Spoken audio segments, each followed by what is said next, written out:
Hey guys, tonight we begin with the extremely chaotic story of Julius Caesar's assassination, also known as What Happens When Your Co-Workers Hate You Just Enough. So before you get comfortable, take a moment, like the video and subscribe, but only if you genuinely enjoy what I do here. And let me know in the comments where you're tuning in from and what time it is for you.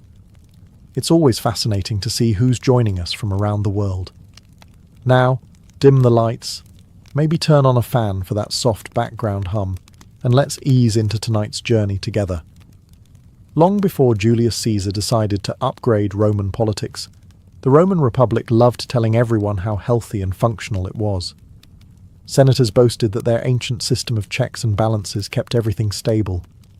In reality, by the 1st century BCE, the Republic was about as stable as a three-legged table on a slanted floor during an earthquake.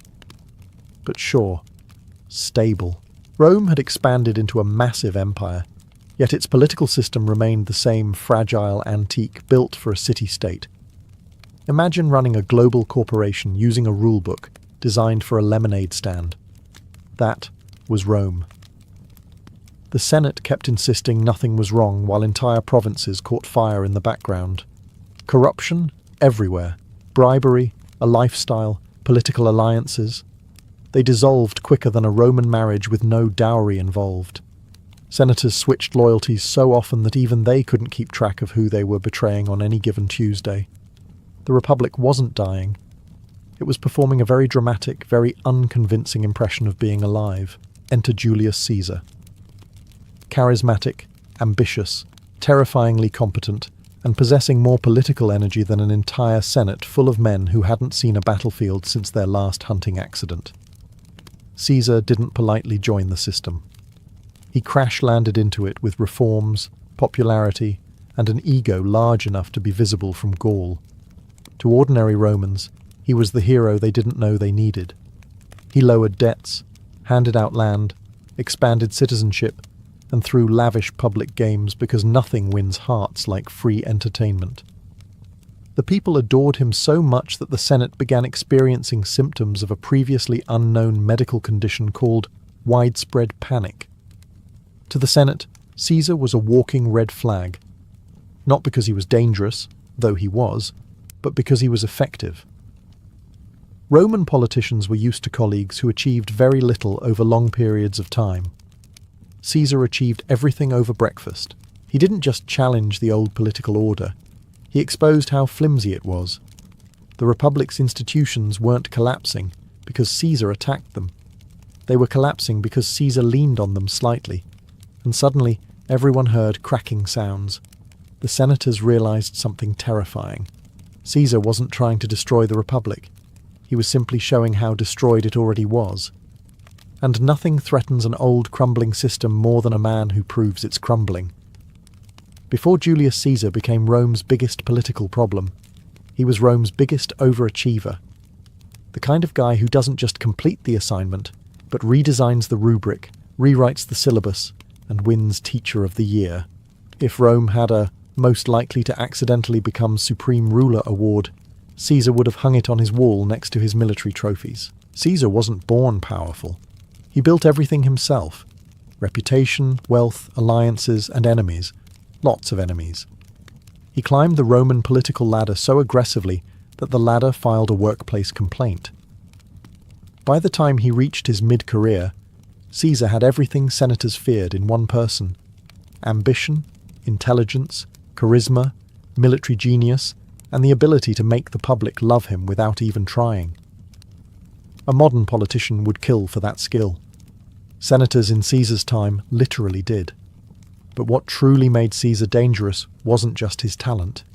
It was the shocking fact that he delivered results. While most Roman politicians specialized in speeches that said nothing and accomplished even less, Caesar went out, conquered Gaul, wrote a bestseller about it, and sent the Senate updates that basically said, "Still winning, wish you were here." His military campaigns were so wildly successful that Rome ran out of ways to brag about him. Meanwhile, his soldiers adored him because he shared their hardships, won their battles, and didn't make them do PowerPoint presentations. They marched with him not out of duty, but because he was the kind of commander you'd actually follow into a war zone, or at least into a mildly concerning forest. The problem?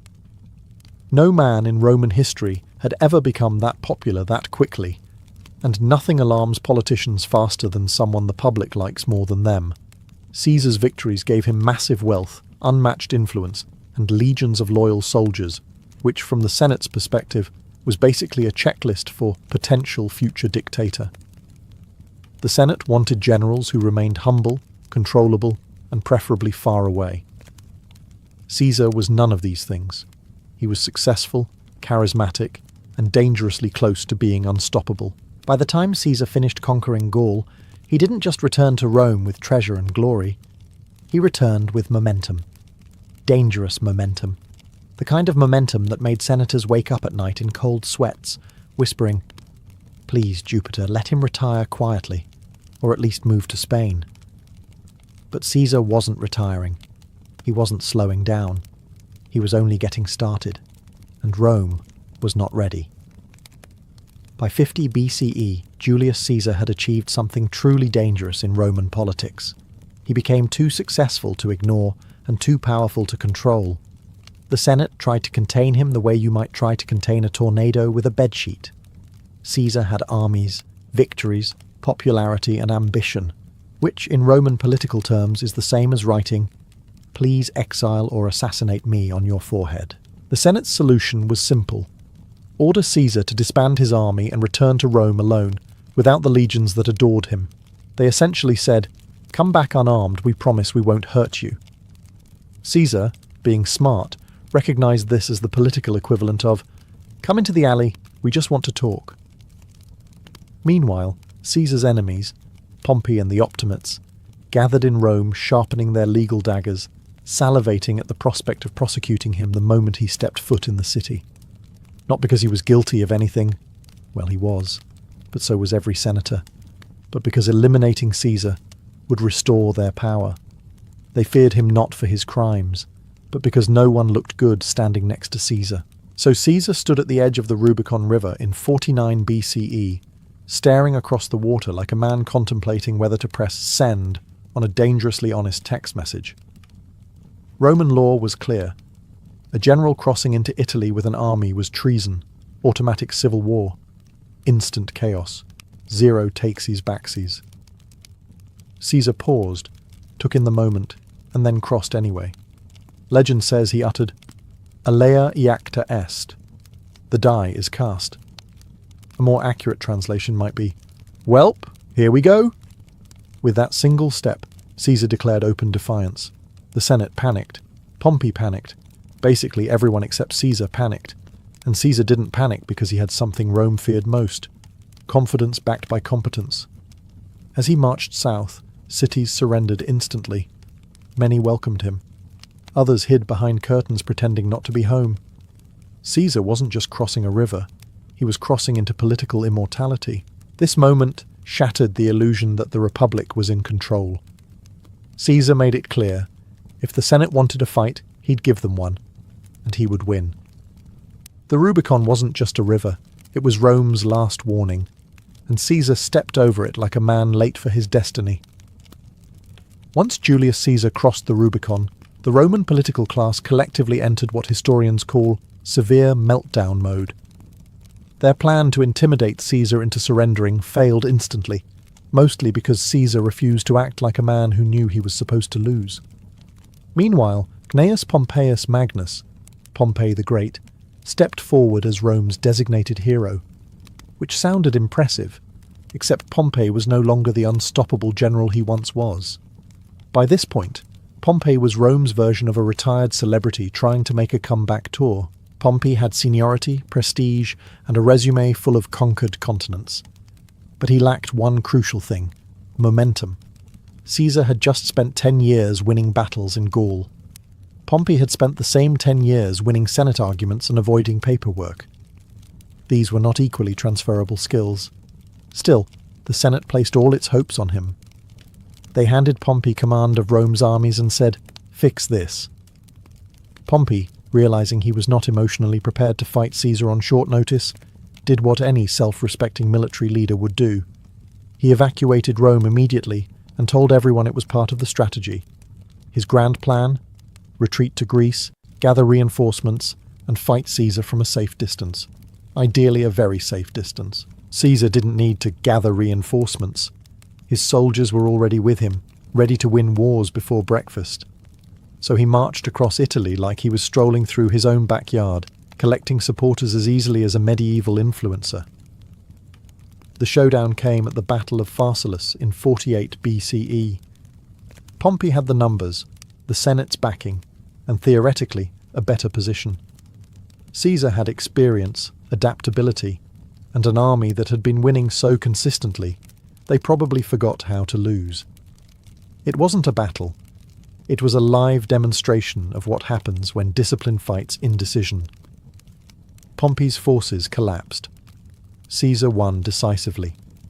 Pompey fled to Egypt, hoping for safety, only to be greeted by a reception committee that interpreted diplomacy as unrequested assassination. The Egyptians killed him, presented his head to Caesar, and expected applause. Caesar did not clap. Pompey's death wasn't a victory. It was the end of an era. The Senate's old guard lost their champion, their stability, and their last illusion of control. With Pompey gone, Caesar stood alone at the top. No rivals, no counterweight, no brakes on the vehicle he was driving straight into Roman history. The Republic hadn't fallen yet, but it had definitely started wobbling. After Pompey's spectacularly unfortunate exit from world history, Julius Caesar returned to Rome as the undisputed champion of, well, everything. And the Senate, realizing they now had all the negotiating power of a wet sponge, tried their best to adapt. Their new political strategy was simple: pretend they were still in charge while giving Caesar every title he asked for. At first, they made him dictator, which was fine. Rome allowed temporary dictators during emergencies. But the emergencies kept mysteriously continuing, mostly because Caesar kept winning wars, fixing problems, and reorganizing the state in ways that made the Senate feel useless. So they made him dictator again, and again. It became a running joke. Oh, another crisis. Better give Caesar absolute power until it's sorted. The Senate was basically auto-renewing his subscription. Then came the final promotion, Dictator Perpetuo, Dictator for life.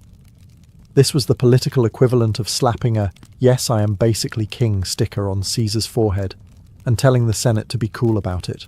To Caesar, this new title made perfect sense. He needed uninterrupted authority to rebuild a republic that was collapsing faster than a badly constructed Roman roof. He wanted stability, efficiency, and the ability to make decisions without asking permission from 50 men who couldn't agree on lunch. To everyone else? This title was a flashing neon sign reading, "Monarchy Incoming." Romans hated kings with a passion normally reserved for tax collectors and people who cut in line. Their entire national identity was built on not having a king. You could threaten Romans with famine, war, or plague, and they'd hold steady. Whisper "Rex," king, and they'd sprint into the streets screaming. So when Caesar sat on a golden chair, wore special robes, got his own month in the calendar, and had statues of himself placed next to the gods, let's just say perceptions were not great. Some senators saw ambition turning into dominance. Others saw dominance turning into tyranny. All of them saw their personal influence evaporating like cheap wine in the summer. The Senate began imagining a future where Caesar ruled indefinitely. Their power shrank to decorative, and the Republic became a museum exhibit labelled, "Look what we used to have." The idea of Caesar as dictator for life didn't just frighten them. It convinced them that if they didn't act soon, they would become irrelevant relics of a political system Caesar was already reinventing. And nothing terrifies a politician more than irrelevance. If there was one word that could send Romans into a full psychological meltdown, it was king. Romans feared kings the way modern people fear unexpected phone calls, with immediate suspicion and the urge to flee. The entire Roman Republic was built on the proud memory of kicking out their last king centuries earlier. They didn't just dislike monarchy, they treated it like a hereditary curse. So when Julius Caesar began acting a little too regal, senators started sweating through their togas like they were trapped in a sauna, staffed by their political enemies. To be fair, Caesar didn't wake up one morning and declare, "I am your king now, deal with it." He wasn't an idiot, but he did accumulate honours with such enthusiasm that Rome began to look less like a republic and more like a soft-launch monarchy. It began subtly. A special chair here, a fancy robe there, a statue placed among the gods, a month named after him. Classic humble behaviour. The Senate kept handing him honours, because telling Caesar no was increasingly hazardous to one's career longevity. And Caesar, being Caesar, accepted everything. Why not? If people want to hand you symbols of divine authority, declining them feels almost rude. But to everyday Romans, these honours were raising red flags the size of naval sails. Then came the infamous Lupercalia incident. During a lively public festival full of running, shouting, and ritual weirdness, Mark Antony dramatically tried to place a royal crown on Caesar's head. The crowd reacted instantly, not with cheers, but with the ancient Roman equivalent of "absolutely not." Caesar theatrically refused the crown twice, as if auditioning for the role of reluctant monarch who totally isn't enjoying the suspense. But the damage was done. The people didn't trust Antony's performance, and the Senate didn't trust Caesar's refusal. Everyone saw it for what it was, a test balloon to see how Rome felt about crowns. Spoiler: Rome hated crowns. Rumours exploded across the city. Caesar wanted to be king. Caesar planned to make Rome a monarchy. Caesar would soon rule like the old tyrants. It didn't matter whether the rumours were true. Political fear works faster than political truth. Senators, already worried about Caesar's growing power, now saw him as a man drifting dangerously close to the one taboo Rome could not tolerate. The Republic survived corruption, civil wars, riots, and endless incompetence. But a king? That was the final straw. To them, Caesar wasn't just becoming powerful, he was becoming un-Roman.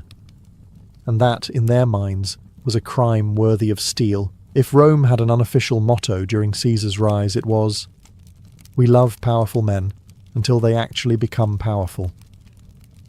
The Senate was full of aristocrats who adored prestige but despised competition. Their egos were huge, their accomplishments modest, and their tolerance for anyone outperforming them was approximately zero. Enter Julius Caesar, a man who made every senator look like they had been running Rome on autopilot for the past 50 years. The Senate didn't just fear losing political control, they feared losing relevance. And in a world where public honour was the currency of existence, irrelevance was a fate worse than bankruptcy. Caesar's victories made the Senate's achievements look like glorified internship credits. Worse, Caesar began doing the unthinkable. He bypassed the Senate entirely when solving problems. When senators stalled, Caesar acted. When they bickered, Caesar delivered. When they wrote long speeches criticising him, Caesar wrote short laws that replaced them. He made the machinery of government move again, which was great for Rome, but deeply inconvenient for men who preferred the machinery rusted, jammed, and under their control. This is where the Senate's ego kicked in. Hard. Some senators genuinely believed Caesar threatened the Republic. Others were upset that they weren't getting invited to the good banquets anymore. Many feared that Caesar's popularity with the masses meant their political opinions were becoming optional, like the fine print on a loan contract. Even worse, Caesar forgave his enemies. This act of mercy, meant to unify Rome, only terrified them further. A forgiven enemy is not a safe enemy. It's a man who knows you owe him your life and can take it back whenever he chooses. The Senate felt like a group of cats being kindly petted by a man holding a knife, just in case.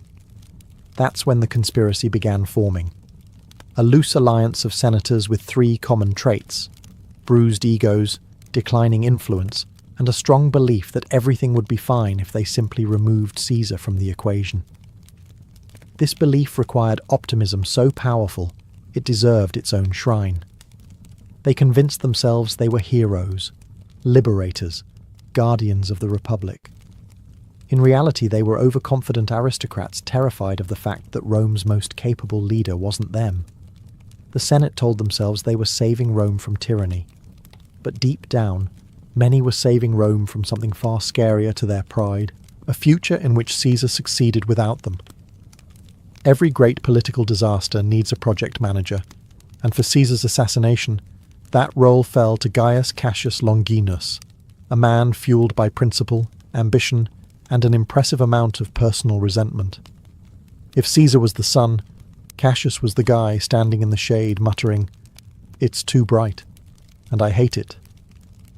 Cassius was not a fan of Caesar, not a casual critic, not a passive-aggressive colleague. He detested Caesar with the intensity of a man who had been outshone one too many times at staff meetings. Some of this hatred came from ideology. Cassius claimed he was defending the Republic. Some came from pride. Caesar's rise made Cassius look like a supporting character, but a surprising amount came from jealousy. Cassius genuinely believed he was the better general, the better politician, and probably the better dinner guest. Unfortunately for him, history disagreed. Loudly. Still, Cassius possessed something dangerous: intelligence. He wasn't the strongest senator, nor the most popular, but he had the one talent every conspiracy needs, the ability to recruit people who will actually do the dangerous parts. Cassius could walk into a room of anxious nobles and walk out with 3 new volunteers and a rough timeline for regime change. He began quietly assembling a coalition of senators who shared 2 things: fear of Caesar and high self-esteem. This was easier than you'd think. Caesar's popularity had created a long list of men who felt overshadowed. Cassius tapped into that insecurity like a professional motivational speaker, except instead of inspiring them to follow their dreams, he inspired them to participate in politically motivated homicide. But Cassius knew something crucial. The conspiracy needed legitimacy. It needed a face the public respected. It needed Brutus. Marcus Junius Brutus was descended from the man who overthrew Rome's last king. His family name screamed protector of the Republic, the way modern brand names scream influencer sponsorship. If Brutus joined the cause, the conspiracy would transform from a grumpy aristocrat's stabbing club into a noble crusade. So Cassius courted Brutus relentlessly, complimenting his virtue, praising his wisdom, and subtly suggesting that Caesar might be a little too kingly for comfort. Cassius was basically the world's first political influencer, sliding into Brutus's DMs with messages like, "Hey, want to help save Rome?" Cassius didn't invent the conspiracy. He organized it. He branded it. He gave it purpose. Without Cassius, Caesar might have lived longer. With Cassius, the Senate had a plan, reckless, dramatic, and doomed in the long run, but a plan nonetheless. If Cassius was the brain of the conspiracy, then Marcus Junius Brutus was the moral window dressing. The decorative fig leaf meant to hide the fact that the assassination was mostly driven by ego, fear, and severe professional jealousy. Brutus didn't join the plot because he was ruthless. He joined because everyone kept telling him he should. Brutus was intelligent, philosophical, and idealistic, a man who quoted Plato while other senators were still arguing about seating arrangements. His reputation for virtue was so strong that people assumed he woke up each morning glowing faintly with civic righteousness. If Rome held a poll for most likely to die for the Republic, Brutus would have won in a landslide. Cassius knew all this and exploited it like a marketing executive. He needed Brutus, not because Brutus was a brilliant strategist, he wasn't, but because Brutus's presence made everything look respectable. If Brutus said, "Yes, let's stab the dictator," then surely it must be the noble thing to do. And poor Brutus, he actually believed that. He wrestled with the decision endlessly. On one hand, Caesar had shown him affection, friendship, and political support. On the other, Brutus was descended from Lucius Junius Brutus, the man who helped expel Rome's last king. In Roman politics, family legacy was practically a second spine, and Brutus carried his like a burden. Everywhere he went, people whispered, "Your ancestor saved the Republic. So, what are you doing?" Cassius leaned into this pressure with the subtlety of a battering ram. He told Brutus Rome was on the edge of monarchy. He hinted that Caesar viewed him as a son, and then he posed the most dangerous rhetorical question in history. What would your ancestor think of your silence? That did it. Brutus convinced himself that killing Caesar wasn't personal. It was patriotic. He framed it as a philosophical duty, a moral obligation, a civic sacrifice. It sounded noble, until you remembered that Caesar trusted him, loved him, and never saw the betrayal coming. Nobility is a messy business. When Brutus finally joined, the conspiracy transformed overnight. Senators who had hesitated suddenly committed. Others who weren't sure if stabbing their leader was appropriate suddenly decided, if Brutus thinks it's fine, it must be fine. Brutus didn't give the conspiracy strength. He gave it credibility. He gave it theatre. He gave it tragedy. And in doing so, he guaranteed that Caesar's death would echo through history, not as a political assassination, but as the ultimate betrayal. History is full of moments where the universe gently suggests, maybe don't go outside today. The Ides of March was one of those moments. And Julius Caesar? He treated every warning sign like an optional tutorial he didn't feel obligated to complete. Let's start with the omens, and there were many. Strange storms, unnatural animal behaviour, mysterious visions, and prophets muttering ominous lines like, "Beware the Ides of March." When someone hires a professional soothsayer, and the soothsayer literally warns them about a specific date, the reasonable response is to stay home, order takeout, and avoid Senate meetings entirely. But Caesar was not a reasonable man.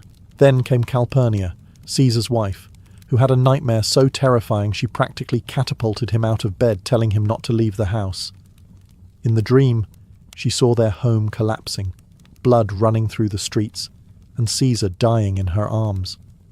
A perfectly normal Tuesday in Rome, except this time she felt certain it meant something.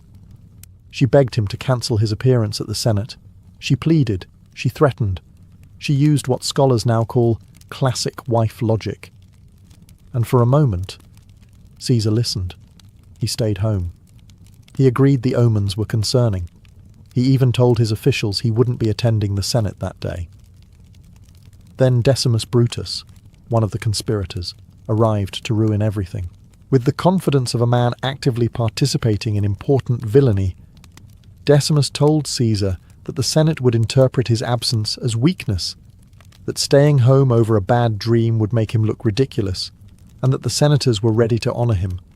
Caesar, who never met a compliment he didn't enjoy, found this argument far more appealing than supernatural warnings and his wife's very reasonable fear. So he changed his mind. Again. He stepped outside, ignoring the prophets, ignoring Calpurnia, ignoring the sheer density of omens Rome had generated in the past 12 hours. One friend even tried to hand him a written warning detailing the assassination plot. Caesar, in a masterpiece of tragic irony, stuck it in his pile of letters to read later. Everything in Rome screamed, "Julius, do not go to the Senate meeting today." And Caesar responded with, "Let me just check one thing real quick." The Ides of March wasn't fated. It was preventable. But Caesar chose pride over caution, politics over safety, and public image over intuition. And history, watching from the sidelines, quietly prepared the most famous plot twist of the ancient world. The morning of the Ides of March should have been suspicious from the start. Julius Caesar headed toward the Theatre of Pompey, a building named after the man he defeated in the Civil War. This was already a bad vibe. Imagine attending a meeting in a conference room dedicated to your ex-rival, whom your employees accidentally eliminated. That's not a location. That's foreshadowing. As Caesar approached, a crowd gathered, trying to hand him letters and petitions. One of those letters contained a detailed warning about the assassination plot. Caesar, being extremely efficient in all areas except reading important documents on time, tucked it away like spam mail and promised himself he'd check it later. Spoiler, he would not. Inside the theatre, the conspirators assembled with the energy of students who did not prepare for their group presentation, but are committed to pretending they did. They had rehearsed the basics: surround Caesar, distract him, stab dramatically. But no one rehearsed what to do if he fought back, yelled, or attempted to leave. The plan had enthusiasm, not structure. When Caesar entered, the senators rose to greet him. Brutus and Cassius exchanged nervous glances. Several conspirators clutched their concealed daggers so tightly they were probably leaving dents. Caesar took his seat, blissfully unaware he was sitting in the ancient equivalent of a poorly planned murder escape room. To initiate the attack, they needed a distraction.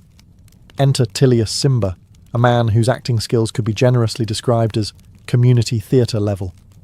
He handed Caesar a petition and then tugged on his toga. Hard. Caesar snapped at him, annoyed. Meanwhile, the other conspirators closed in, forming a tight circle. This is the moment where Caesar should have looked around and said, "Why is everyone standing within stabbing range?"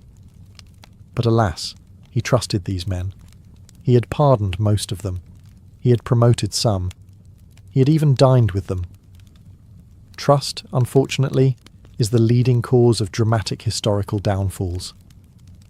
As the circle tightened, whispers grew, hands shifted, and shifty eyes darted. If anyone in the room had been paying attention, the entire setup looked about as natural as a pack of wolves trying to casually stand around a sheep. The meeting was no meeting at all.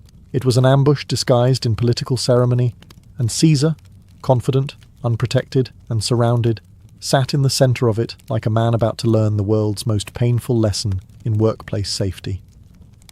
The plan was simple: surround Caesar, create a distraction, and then deliver the first stab quickly and cleanly. Unfortunately, the conspirators did not account for one crucial variable. Servilius Casca, the man assigned to make the first move, was absolutely terrible at being an assassin. Casca stepped behind Caesar, dagger hidden inside his toga, the weight of history resting on his shoulders. He had one job: stab the most powerful man in Rome. You'd think he'd aim for something important: heart, lungs, anything medically meaningful. Instead, he panicked and stabbed Caesar in the shoulder, the ancient equivalent of poking someone with a fork and shouting, "Aha!" Caesar reacted exactly as anyone would. He whipped around, grabbed Casca's arm, and yelled the Roman version of, "What do you think you're doing?" This was not how assassinations were supposed to go. Casca, now fully aware of how bad he was at murder, screamed for help in the least intimidating way possible. "Brother, help!" This was the signal. The other conspirators lunged into action, daggers out, suddenly committed to the group project in a way they hadn't been during the planning meetings. Chaos erupted instantly. Chairs tipped over, togas tangled. Senators who weren't part of the plot fled the room at a speed that would impress Olympians. Caesar fought back fiercely. Despite being unarmed and surrounded, he was still a battle-hardened general who had personally faced armies, pirates, and an entire senate full of critics. He wasn't going down quietly. He grabbed Casca's dagger, shoved another attacker away, and shouted at them like a disappointed father scolding children for misbehaving. But the conspirators kept coming. Daggers flashed, arms swung. Nobody was aiming well. In fact, most of the wounds Caesar received later were determined to be accidental, inflicted by nervous senators stabbing blindly in a crowded space.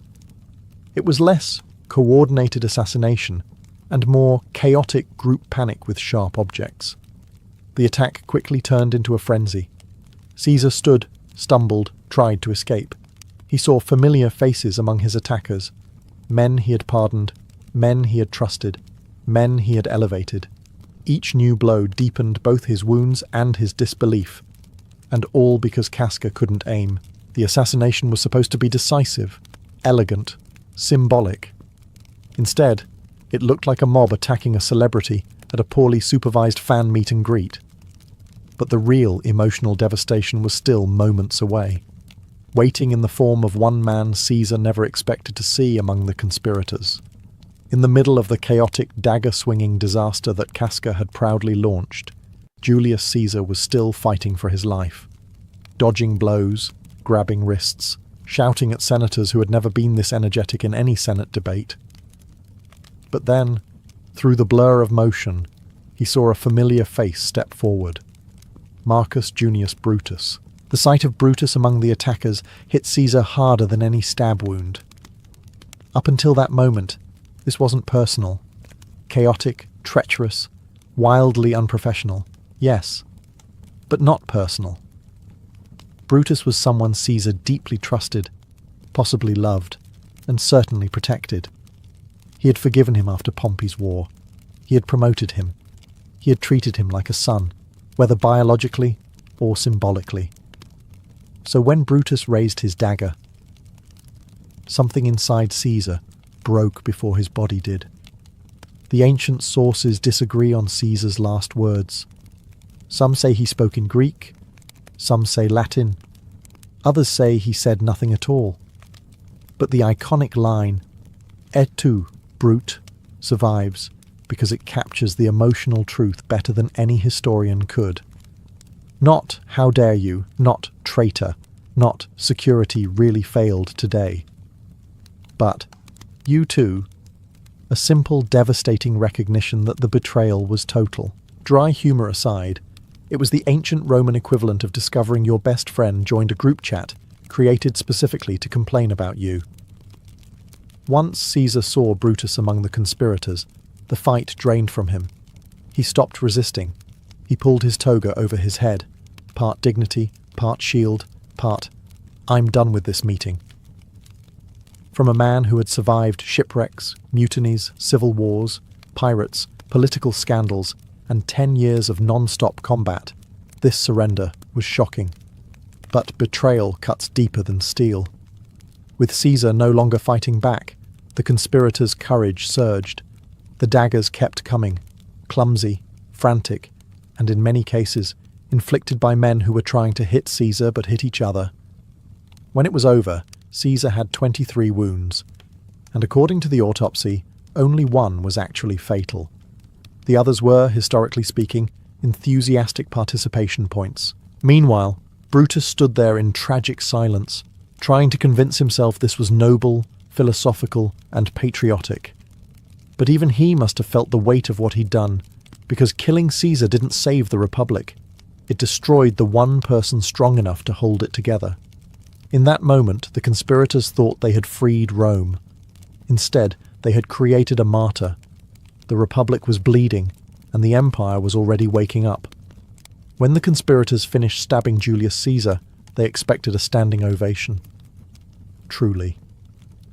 They imagined themselves marching out of the Senate chamber like heroes in a patriotic stage play, welcomed by cheering crowds, showered with gratitude, and maybe even offered complimentary triumph parades. After all, they believed they had just saved the Roman Republic from tyranny. Reality, unfortunately, did not match their expectations. The moment the deed was done, the conspirators burst out of the Senate building shouting, "Liberty! Freedom!" as if Rome had been waiting all morning for their dramatic entrance. But instead of applause, they were met with silence, confusion, awkward staring, the kind of energy you get when someone tries to start a party and discovers no one else brought snacks. The Roman public did not trust these men. They knew Caesar. They liked Caesar. He gave them debt relief, food, games, stability, and perhaps most importantly, results. Most senators, meanwhile, gave long speeches and raised taxes, so when the conspirators proudly announced they had saved Rome, the people responded with the ancient Roman equivalent of, "Did we ask you to do that?" Panic spread quickly. Shops closed. Doors shut. People ran indoors. Rome wasn't celebrating. Rome was bracing for civil war because historically, assassinating powerful men tends to have consequences. The conspirators suddenly realized they had a marketing problem. They had no plan for what came next. They hadn't even agreed on who would lead after Caesar's death. Their big strategy was essentially, kill Caesar. Republic magically restored. Step 2 really needed more work. Then came the funeral, the moment that demolished any remaining hope they had. Mark Antony, a master of dramatic timing and emotional manipulation, delivered a eulogy so powerful it could have sold tickets. He showed Caesar's blood-soaked toga to the crowd, pointed at the stab holes, and insisted he wasn't angry, just disappointed. Rome erupted into grief, then fury. The mob turned on the conspirators. Houses were burned. Statues of Caesar were adorned with flowers. People shouted for justice. And by justice, they meant revenge. The liberators suddenly found themselves hiding behind locked doors, wondering how their brilliant plan had unravelled faster than a cheap toga in the rain. In killing Caesar, they didn't save the Republic. They destabilized it completely. They lit the fuse of civil war. Rome didn't gain freedom. It lost its last chance at peaceful reform. And the men who claimed to preserve the Republic had just ensured its destruction. By the time the conspirators realized their Save the Republic plan had the structural integrity of a wet papyrus scroll, it was too late. Julius Caesar was dead, Rome was furious, and the political vacuum he left behind was large enough to swallow the entire Senate whole. The conspirators had assumed that once Caesar was gone, the Republic would magically return to its golden age. Instead, Rome behaved exactly like a state that had just watched its most competent leader get stabbed 23 times by men who couldn't plan an escape route. Into this chaos stepped a quiet, calculating 19-year-old, Gaius Octavius, better known as Octavian, Caesar's adopted son and heir. The conspirators barely noticed him at first. They thought he was a polite teenager with delicate health and no real power. Cute, adorable, harmless. This was a mistake. Octavian possessed all of Caesar's intelligence with none of his mercy. While the conspirators were still arguing over who should speak at public meetings, Octavian was quietly building alliances, winning supporters, and taking control of Caesar's armies. He didn't shout for liberty or try to rally mobs. He simply rolled up his sleeves and began doing politics the same way Caesar did war, efficiently and with terrifying precision. Then there was Mark Antony, Caesar's loyal friend and veteran general. Antony wanted to avenge Caesar, seize power, and possibly drink his way through half the Mediterranean in the process. Eventually, Antony and Octavian realized they hated the conspirators more than they hated each other, so they formed an alliance known as the Second Triumvirate, essentially a legally sanctioned revenge club with state funding. Their first order of business? Hunt down every last conspirator. Brutus and Cassius fled east, gathered armies, and prepared for a grand ideological showdown. Instead, they were crushed at the Battle of Philippi, a defeat so total that both chose suicide over capture. The dream of a restored republic died with them. Rome no longer had liberators. It had losers. With their enemies gone, Antony and Octavian inevitably turned on each other, because apparently Rome was allergic to peace. Their rivalry culminated in another civil war, which Octavian won decisively. Antony and Cleopatra fell, and Octavian returned to Rome as the unchallenged ruler of the Mediterranean. In 27 BCE, he renamed himself Augustus and became the first Roman emperor. The Republic was gone, the empire was born, and all because a group of ambitious senators thought 23 stab wounds would fix everything. Spoiler, it did not. The first breath you take in Tudor London is not a gentle welcome. It hits you like a wall, thick, living, impossible to ignore. The air is a stew of brewing beer, tallow smoke, horse manure, frying eels, human sweat, rotting river mud, and whatever leaked from chamber pots the night before. People who grew up here hardly noticed it. Outsiders gagged, crossed themselves, or blamed the devil. But this was London's signature scent, the price of being the busiest, loudest, fastest-growing city in the kingdom. The sun rises slowly over the crooked timber houses, their upper floors leaning inward like gossiping old women. A milkmaid treads carefully around puddles of who knows what. A baker, already sweating, pulls open his shutters while yelling at a boy chasing a chicken down the lane. Across the street, a woman empties her night bucket straight into the gutter with the usual warning cry. though she barely bothers to shout it. Everyone already knows to keep their heads down. And yet, despite the filth, the city pulses with life. Street hawkers are among the first to wake. They call out their wares with practiced rhythm. Hot pies, fresh pies, oysters, 6 for a penny? Old clothes, bring out your old rags. Their voices overlap, creating a kind of chaotic music that defines London mornings. Carts rumble across cobblestones, hauled by horses that look as tired as their owners. Apprentices sprint through alleys delivering messages or bread or bolts of cloth, dodging dogs, drunks, and the occasional runaway pig. Every alley is a competition of speed and noise, as if the entire city is racing to be heard first. Rising smoke mixes with the river fog, giving everything a soft blur that hides the city's rough edges, at least until the day fully brightens. Then the truth appears. Peeling paint, muddy streets, patched roofs, and signs swinging noisily in the wind.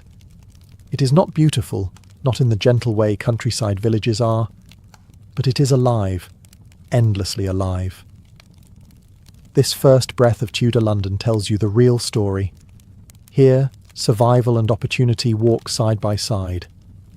The streets may stink, the alleys may narrow, and the noise may rattle your bones, but the city is awake, and whether you are ready or not, it demands that you wake with it. If you follow the smell, strong enough to guide even the blind, you eventually reach the realm of the fishmongers. Their stalls cluster near the Thames, and along streets close to Billingsgate, where the river's tide brings both opportunity and chaos. Here, the fish trade rules everything. The noise, the labour, the mood, even the rhythm of the day. Before the sun rises, the stalls are already crowded with crates of wriggling eels, slippery haddock, gleaming salmon, and piles of shellfish that seem to stare back at you. The fishmongers themselves are a breed apart. Their hands are permanently scented with salt water and guts, their aprons stiff with scales, their voices loud enough to drown out church bells.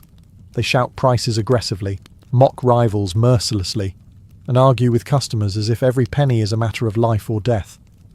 But beneath the bluster lies a genuine skill. These men and women can gut a fish in seconds, identify the freshest catch by touch alone, and judge a customer's budget before a single word is spoken. Apprentices run beside them like frantic shadows, carrying baskets heavy enough to bend their backs.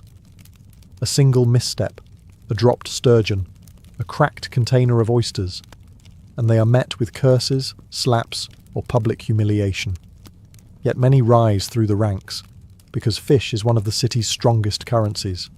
Taverns rely on it, inns depend on it. Even poor households stretch a few pennies to buy salted herring, the unofficial food of the working class. Around the stalls the ground is forever wet. Scales cling to shoes, guts flow into trenches. Gulls swarm overhead like opportunistic thieves, ready to dive at the first unattended scrap. Cats dart between barrels, their patience rewarded by careless children or exhausted workers. The noise is relentless. Sloshing water, blades clinking, traders arguing, buyers haggling. But it is not merely commerce, it is spectacle. People drift here just to watch the chaos. Housewives seeking gossip linger longer than necessary. Travellers study the stalls as if observing a strange ritual. Even nobles, disguised beneath plain cloaks, occasionally come to witness the wild theatre of London's fish trade. By mid-morning, the last of the fresh catch is sold, the remainder salted or smoked for tomorrow. The fishmongers rest their voices, apprentices scrub the stones, and the river breeze returns, carrying with it the scent of the next tide, and the promise that tomorrow's battle will begin before dawn once again. Even on days when the sun shines warmly over London, there is always a shadow that lingers in the narrow lanes, the memory and constant threat of plague. It never truly disappears. Sometimes it sleeps. Other times it wakes with a fury.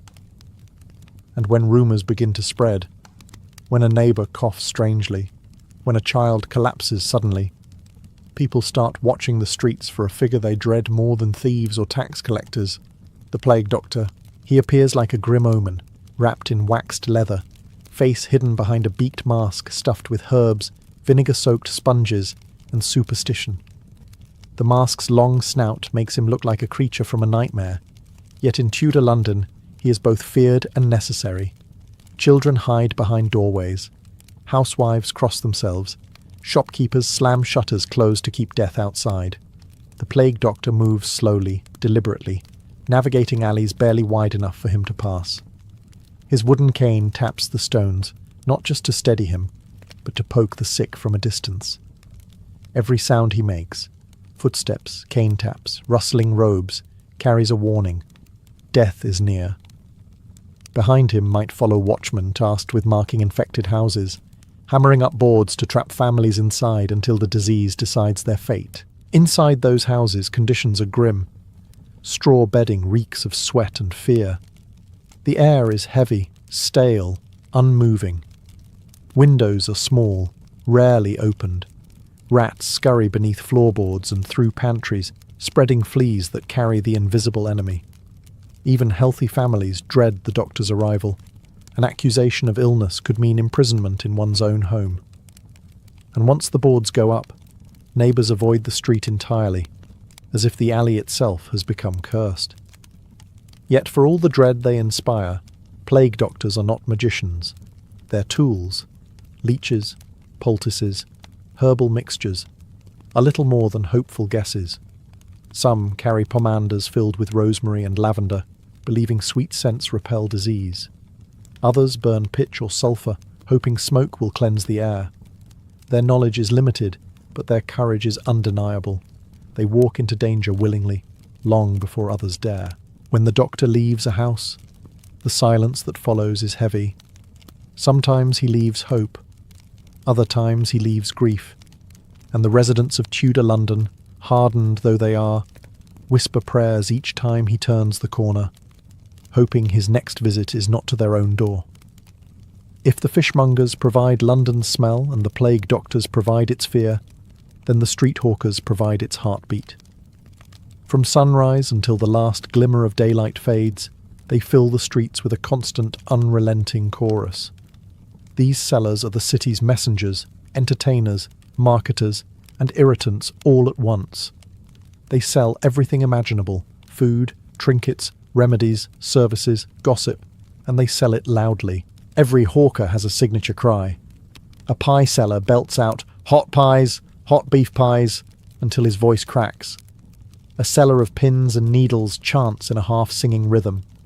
A woman selling lavender sprigs walks slowly, offering a moment of peace to anyone overwhelmed by the city's stench. Children selling matches or apples shout over one another, as if volume alone might conjure coins from passing pockets. The effect is a non-stop soundscape, equal parts commerce and chaos. These hawkers move like fish through London's crowded alleys. They must. Street space is a battlefield. Carriages rattle by without slowing. Butchers dump bloodied water into the gutter. Housewives jostle for room. Apprentices sprint past carrying deliveries. A street hawker learns early that hesitation means losing both space and sales. Swift feet and loud lungs are essential survival tools. Many hawkers are women, widows, single mothers, or wives, supplementing their household income. They know which customers are soft-hearted, which are stingy, and which will bargain until the heavens collapse. Others are children, too young for apprenticeships, yet old enough to contribute to family survival. Some are orphans who rely entirely on luck and persistence. In a city with no safety net, selling a basket of goods can mean the difference between eating dinner and going to sleep hungry. But hawkers offer more than products. They offer news. Gossip spreads through their ranks faster than plague through a rat nest. They know which noble lost money gambling, which merchant is about to wed, which tavern watered its ale, and which neighbour's daughter is secretly meeting a tailor's assistant behind the stables. If London has a secret, a hawker heard it first and shouted it second. Crowded markets like Cheapside and Smithfield become theatres where hawkers battle for attention. A skilled seller can make a crowd laugh, cheer, or gasp. A clumsy one is ignored instantly, swallowed by the city's noise. Through them, London breathes. Through them, London talks. And in their cries, shrill, stubborn, and alive, you hear the true pulse of Tudor daily life. If the streets were loud, the taverns were louder. They were the beating social centres of Tudor London, where every class, except the nobility, who pretended not to, eventually found its way. Step inside one of these smoky, crooked-beamed alehouses, and you'd immediately understand why the city could never be accused of being dull. The air was thick with the smell of roasted meat, spilled beer, burning tallow, and too many bodies packed into too little space. Ale was the lifeblood of the city. Water was unreliable, often contaminated by sewage or industrial waste, so even children drank weak ale as casually as modern people drink water. Taverns brewed their own, each with a unique flavour ranging from pleasantly earthy to nearly undrinkable. Patrons argued passionately about which establishment served the cleanest ale, though the bar for cleanliness was laughably low. Inside, conversations overlapped like waves. Carters grumbled about taxes. Sailors bragged about storms survived. Housewives compared prices of fish and wool. Actors from the playhouses recited lines loudly in hopes of earning free drinks. Apprentices, forbidden by guild masters to spend their wages on idleness, snuck in anyway, hoping not to be recognised. And in the darkest corners, deals were struck. Some honest, some criminal, some merely questionable. Gambling was everywhere. Dice clattered against wooden tables. Cards slapped down with exaggerated confidence. Men lost weeks' wages in minutes, won them back in hours, and lost them again before dawn. Arguments could turn violent quickly. A thrown tankard or a drawn dagger was not uncommon. Tavern keepers kept thick staffs behind the bar, not just for show but out of daily necessity. Music was another constant. A wandering lute player might trade a ballad for supper. Groups of drunk patrons sang traditional songs so loudly the windows shivered. Even more refined establishments near the Strand employed musicians who tried, usually in vain, to be heard above the rabble. But alehouses were more than entertainment. They were job exchanges, courtrooms without law, rumour mills, marriage markets, political forums, and emotional refugees. A man could mourn, celebrate, rage, confess, or forget, all within the same evening. Women, too, participated more than records admit. Widows owned many taverns, and female brewers were among the most respected tradespeople in London. In these rooms, London revealed itself honestly, noisy, unfiltered, ambitious, and endlessly thirsty. While hawkers filled the streets with noise and taverns filled them with stories, the craftsmen of Tudor London filled them with purpose. Every alley, every courtyard, every market lane echoed with the clatter of tools and the steady rhythm of skilled hands shaping the city's daily life.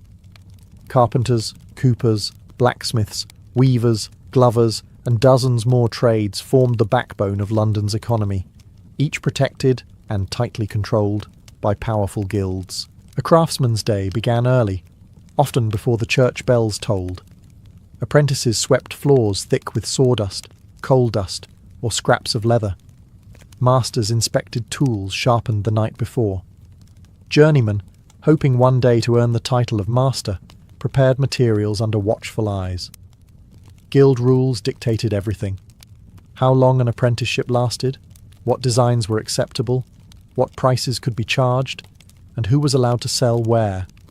Breaking these rules meant fines, confiscated goods, or in extreme cases, banishment from the trade entirely. Walk past a blacksmith's forge, and you'd hear the hammer's ringing echo long before you saw the glowing iron.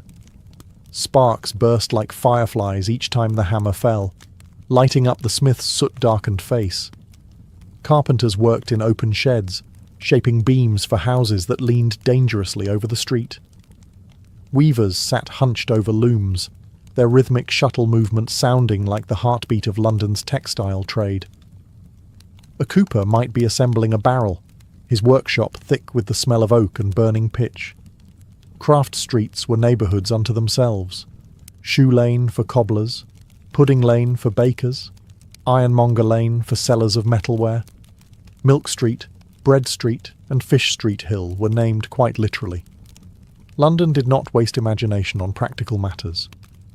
These areas buzzed with constant activity, a choreography of labour performed by thousands who rarely left the boundaries of their trade. But the guild system was more than bureaucracy. It was community. Members supported one another through illness, funerals, apprenticeships and celebrations. Feast days brought out banners, parades, and enough food to embarrass a noble household. Masters took pride in their craft, stamping their marks onto goods with as much pride as an artist signing a painting. For all its noise and strict regulation, the world of Tudor craftsmen revealed something essential. London survived not just on trade and gossip, but on countless hands working tirelessly in workshops that rarely fell silent. Here, skill was currency and identity. If the craftsman gave London structure, the street performers gave it soul. Walk through Cheapside or across London Bridge on a busy morning, and you'd encounter a kind of open-air theatre, one that required no ticket, obeyed no script, and relied entirely on the crowd's mood.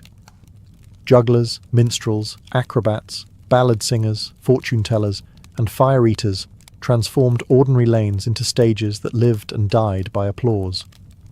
A lute player might stand on a corner singing a ballad about a doomed lover or an executed criminal, stories Londoners devoured like gossip. Children gathered first, spellbound. Adults followed, pretending not to listen as they paused just to rest their feet. A skilled singer could earn enough coins to eat well for a day. A poor singer earned ridicule, which in London often came louder than applause. Jugglers tossed knives in narrow alleys, sometimes missing by inches, because their performance space doubled as a walkway for impatient butchers and rushing apprentices. Acrobats rolled and flipped in open squares, kicking up dust and drawing cheers. Some performers wore gaudy costumes copied from the playhouses. Others simply worked in whatever rags they owned. But all of them understood the same truth. In London, entertainment was survival. Yet performers weren't alone on the streets. Rogues, tricksters, and pickpockets saw the crowds as their hunting grounds. A clever cut purse could relieve 3 men of their purses during one particularly captivating juggling act. They worked in teams. One created a distraction, another slipped the purse, a third vanished into the crowd. London authorities tried to clamp down on them, but the streets provided cover, anonymity, and escape routes too twisted to map. Fortune-tellers, some gifted, others complete frauds, set up small cloth-covered booths. They read palms, cast bones, murmured prophecies, and offered charms meant to ward off sickness, heartbreak, or bad luck at sea. Housewives sought their guidance. Young men laughed at them, then quietly returned for advice before a risky gamble. Even serious merchants paid for omens before major transactions. The boundary between superstition and belief blurred easily in a city where plague and fire always lurked. And then there were the storytellers. Standing atop barrels or crates, they recited heroic sagas, foreign tales, or scandalous rumours. In a city where literacy was limited, these storytellers served as newspapers. Historians, comedians, and preachers, all rolled into one. Together, performers and rogues turned London streets into an unpredictable stage, where every corner held the possibility of a show, or a scam. If there was one place where the whole of Tudor London collided, rich, poor, honest, crooked, it was the markets. Smithfield, Cheapside, Leadenhall, Billingsgate, and dozens of smaller squares served as the city's open stomach.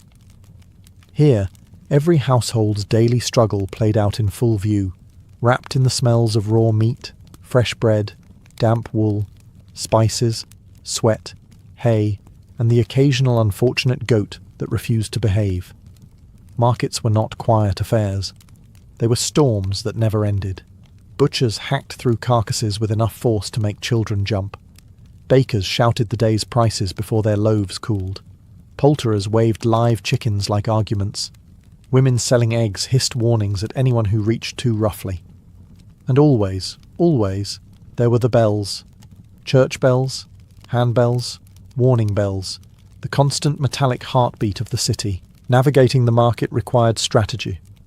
Housewives knew which stalls arrived early, which cheated with rigged weights, which watered their milk, which mixed old meat with new. and which provided fair portions at fair prices. Bargaining was not optional. It was a ritual. A seller shouted a ridiculous amount, the buyer scoffed dramatically, and the performance continued until both surrendered to a number neither liked but both accepted. And then there were the smells.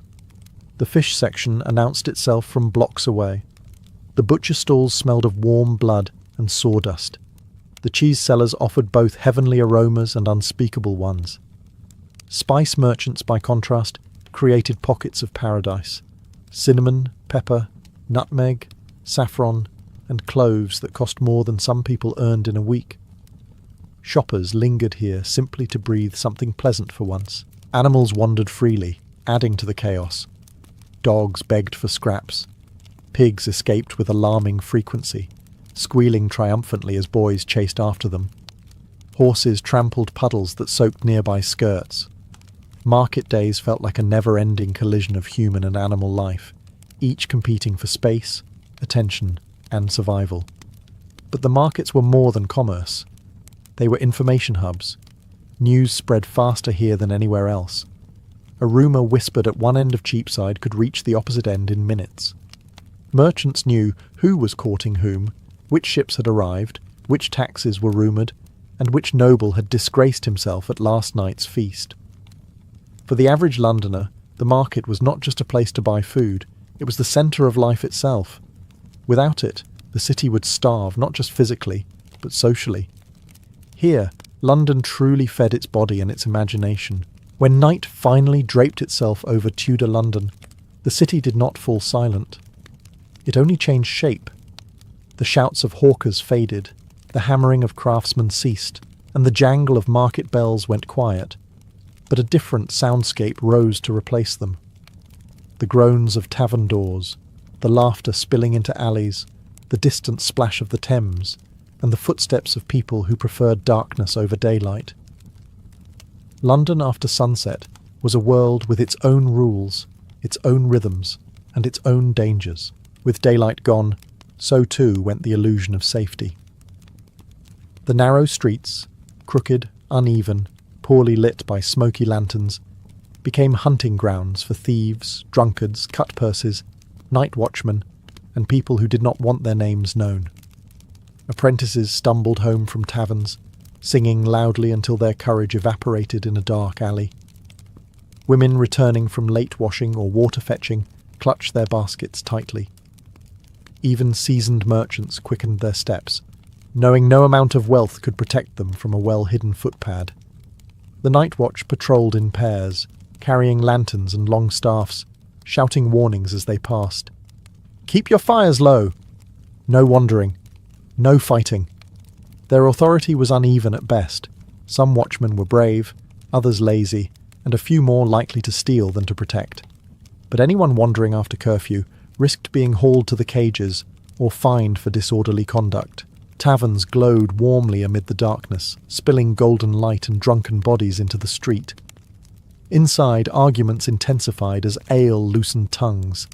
Dice clattered. Songs rose. Fights erupted. Tavern keepers, used to the chaos, dealt with troublemakers by dragging them outside and dumping them onto the cobblestones. Some men slept where they fell, snoring through the cold night air. Meanwhile, London's poorest settled in doorways, under stairs, or against church walls. Fires were forbidden after a certain hour, so warmth came from huddling together or from sheer endurance. Rats scurried freely, bold in the absence of daytime crowds. Cats prowled, doing their part for the city whether thanked or not. And yet, for all the fear, there was beauty. The moon glimmered off the Thames. Candles flickered in upper windows. Laughter drifted across rooftops. Lovers whispered under archways. The city breathed differently, slower but never asleep. Because Tudor London, in all its filth, danger, opportunity and energy, lived around the clock, and its streets, no matter the hour, always had a story to tell. A Spartan girl entered the world with no softness waiting to receive her. In most of Greece, newborn daughters were swaddled, sheltered, and taught early that their place was indoors, unseen and unheard. But in Sparta, the very moment a girl took her first breath, the city claimed her. She belonged not merely to her family, but to the state itself, a living investment in Sparta's future power. Her mother, herself hardened by the same expectations, did not whisper lullabies or promise a gentle childhood. Instead, she accepted a truth that every Spartan woman knew deep in her bones. Only the strong were worthy of surviving here. A daughter had to grow into a mother whose body could withstand childbirth, whose spirit could endure loss, and whose courage could match that of any man who marched to war. Strength was not optional, it was a civic duty. From the beginning, her upbringing reflected this duty.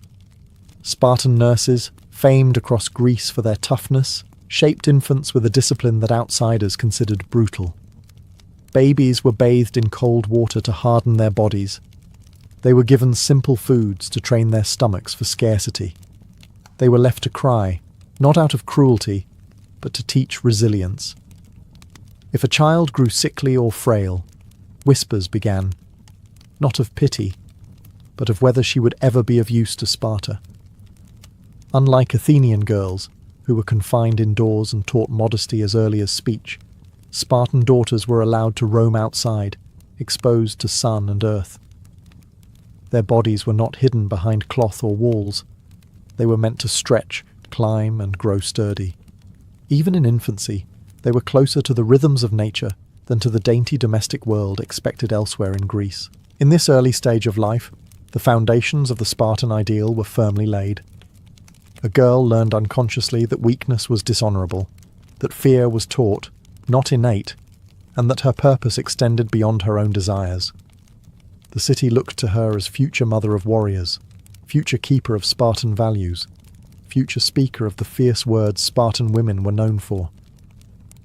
From the moment she could crawl, she was surrounded by examples of the woman she was expected to become, confident, athletic, outspoken, and utterly loyal to Sparta.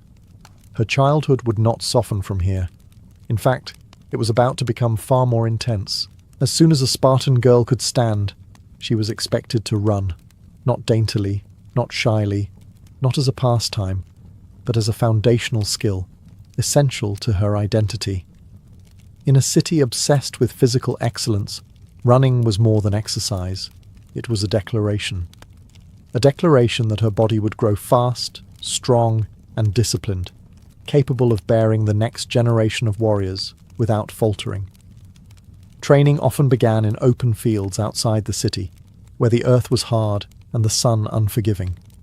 Girls ran barefoot, feeling each stone and root beneath their feet. Spartan instructors believed this hardened the soles, strengthened the tendons, and sharpened awareness. A girl learned quickly that to stumble was to fall behind, and falling behind meant being called out, loudly and without mercy. Spartan society did not coddle its sons, and it certainly did not coddle its daughters. These runs weren't short dashes. They were long, grueling distances meant to build endurance. Instructors pushed the girls to keep pace with one another, sometimes even with boys their age. Outsiders were scandalized by this. The idea of girls sweating openly, racing publicly, competing visibly. It contradicted everything the rest of Greece believed about female behavior. But Sparta didn't care. It needed strong bodies, not modest reputations. Running also taught coordination and discipline. Girls learned to breathe in patterns, to conserve energy on uphill slopes, to shift weight smoothly around obstacles. The training turned them into efficient, powerful movers, traits admired by Spartan men and envied by foreign observers. Some visiting Greeks claimed Spartan girls ran with the confidence of hunters, not maidens. They weren't wrong. Beyond the physical benefits, running built something deeper, mental endurance. A Spartan girl learned not to quit simply because her legs ached or her lungs burned. She learned to push through pain, to treat discomfort as a temporary inconvenience rather than a barrier. This mindset would follow her into adulthood, into childbirth, and into the daily pressures of Spartan life. By the time she reached adolescence, running felt as natural as breathing. Her stride was long, her back straight, her senses sharp. She could outrun many boys her age and nearly all women from other Greek cities. and as she raced across the dusty plains or along the riverbanks, she carried with her a silent truth Sparta understood well. A strong woman made a strong city. If running built endurance, wrestling built dominance. And nothing about Spartan girls shocked the rest of Greece more than this. They wrestled, publicly, fiercely, and without hesitation. To other Greek cities, especially Athens, the idea was outrageous. Women were expected to be modest, gentle, and unseen. Yet in Sparta, girls grabbed, grappled, pinned, and threw one another to the ground with skill that would make grown men blink. Training took place in the palaestra, the same wrestling grounds boys used. There were few concessions for gender. Girls practiced holds, escapes, and throws under the hot sun, their bodies dusted with sand, their hair tied back for efficiency rather than beauty. Spartan instructors taught them how to shift their weight, how to unbalance an opponent, how to use momentum rather than brute force. Wrestling wasn't sloppy brawling, it was a disciplined art. The purpose was not merely sport. Sparta believed that a woman strong in body would endure childbirth more easily, raising healthier children. But beyond physical strength, wrestling forged mental resilience. A girl quickly learned how to face pressure without panic, how to fall without fear, and how to rise the moment she hit the ground. Spartan society admired people who recovered instantly from setbacks, and this training instilled that trait early. Foreign visitors claimed that Spartan girls wrestled with a boldness that bordered on scandalous. They didn't avert their eyes. They didn't apologize after a hard throw. They competed to win. And when they pinned their opponents, the watching crowd, women, men, elders, responded with pride, not disapproval. The city celebrated their strength openly. Wrestling also reinforced community bonds. Girls trained in groups, encouraging each other, challenging each other, and forming the same kind of camaraderie the boys developed in the agoge. They weren't rivals in the sense of enemies. They were partners in building the Spartan ideal. A well-executed throw was applauded. A mistake was corrected without cruelty. The goal was shared excellence. This training produced women who walked with unmistakable confidence. Their backs were straight, their strides steady, their expressions calm. They knew what their bodies could do. They weren't intimidated by physical challenge, and certainly not by foreign criticism. To the rest of Greece, it looked like madness. To Sparta, it looked like preparation. Wrestling shaped not only stronger women, but stronger mothers, stronger citizens, and ultimately, a stronger state. If wrestling taught Spartan girls how to control an opponent up close, javelin training taught them how to command space from a distance. The javelin, light but deadly in skilled hands, became one of the most iconic symbols of their athletic upbringing. To the rest of Greece, the idea of girls throwing weapons, even for sport, was unthinkable. But in Sparta, it was another essential step toward shaping women who were physically formidable and mentally disciplined. Training usually took place in open fields beyond the city walls, where the ground stretched far enough to allow long, powerful throws. Girls learned to grip the shaft correctly, to angle it with precision, and to release it at exactly the right moment. Spartan instructors paid close attention to technique, the stance, the twist of the torso, the alignment of the shoulders. A proper throw wasn't brute strength. It was coordination, timing, and balance. The javelin practice served multiple purposes. First, it strengthened the upper body, particularly the shoulders and core, crucial for the future demands of childbirth. Spartan philosophy connected physical strength directly to the welfare of the city. A woman who could hurl a javelin with accuracy, they believed, could better endure labour and raise sturdier children. To them, the connection was obvious. To outsiders, it was another reminder that Sparta lived by rules no one else understood. Second, javelin training fostered focus. A girl had to ignore distractions, narrow her mind to a single target, and commit fully to her movement. In a society that expected its women to speak boldly and act decisively, this kind of mental clarity was invaluable. Spartan women were famous for their sharp tongues and sharper minds, and exercises like javelin throwing cultivated this discipline long before adulthood. Competitions were common and spirited. Girls lined up to test their accuracy and distance, cheering each other on or teasing rivals good-naturedly. Victories were celebrated openly. Losing wasn't shameful, but failing to improve was. Spartan culture valued progress over perfection, resilience over pride. Foreign observers were astonished by the sight. Young women standing in the sunlight, muscles tensed, faces determined, launching javelins farther than some men could manage. To them, it looked like a society turned upside down. To Sparta, it looked exactly as it should. By mastering the javelin, a Spartan girl learned more than a skill. She internalized Sparta's belief that strength, precision, and courage belonged to women just as much as to men. To an outsider, Sparta seemed obsessed only with hardness, running, wrestling, javelins, endurance. But those who looked closer discovered another layer of a Spartan girl's education: rhythm, coordination, and controlled movement through dance and music. These were not gentle entertainments or decorative accomplishments. They were tools of discipline, unity, and physical mastery, woven deeply into Spartan life. From a young age, girls practiced choruses, large synchronized group dances performed during festivals, religious ceremonies, and competitions. These dances required razor-sharp precision. Movements had to be timed perfectly, voices had to blend harmoniously, and every participant needed the stamina to perform under the blazing sun in front of the entire city. Spartan dances were athletic, filled with leaps, turns, and powerful gestures that demanded strength rather than fragility. The purpose was twofold. First, the physicality of dance strengthened the legs, core, and posture.